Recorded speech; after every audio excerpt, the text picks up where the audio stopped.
আসসালামু আলাইকুম ওয়া রাহমাতুল্লাহি ওয়া বারাকাতুহু।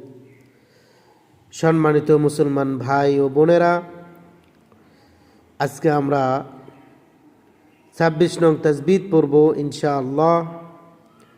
তো শুরু করা যাক।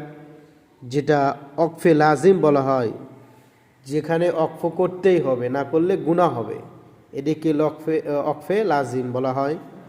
তো আমরা সেটাই আজকে শিখবো ইনশাআল্লাহ। খুব গুরুত্বপূর্ণ। তো কোরআন শরীফে কোন জায়গায় ওকফ করতে হয় এবং কোন জায়গায় করতেই হবে, সেটাই আমরা আজকে শিখব। খুব গুরুত্বপূর্ণ একটা সবক। তো শুরু করা যাক। বিসমিল্লাহির রহমানির রহিম। 26 নং তাসবিহ ওকফি লাজিম। এই মিমকে ওকফে লাজিম বলা হয়। এই মিম অক্ষর ওকফে লাজিম। এইখানে অবশ্যই দম ফেলাতে হবে, অর্থাৎ থামতে হবে। যেমন দেখেন, এরকম চিহ্ন থাকবে আয়াতের উপরে, অথবা আয়াতের শব্দের মাঝখানে, অথবা আয়াতের মাঝখানে এরকম চিহ্ন দেওয়া থাকবে মিম দ্বারা। এবং ইগলাবের কায়দা না, ইগলাবের কায়দা প্রত্যেকটাতে বা থাকবে। বা হরফের সাথে যদি মিম থাকে তাহলে সেখানে ওকফ করা যাবে না ইনশাআল্লাহ। সেখানে গুণনা করে পড়ব। শুরু করা যাক।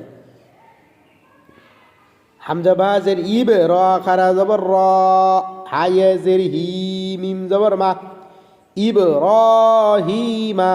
পড়ব কি? ইব রহিম। এভাবে ওকফ করব।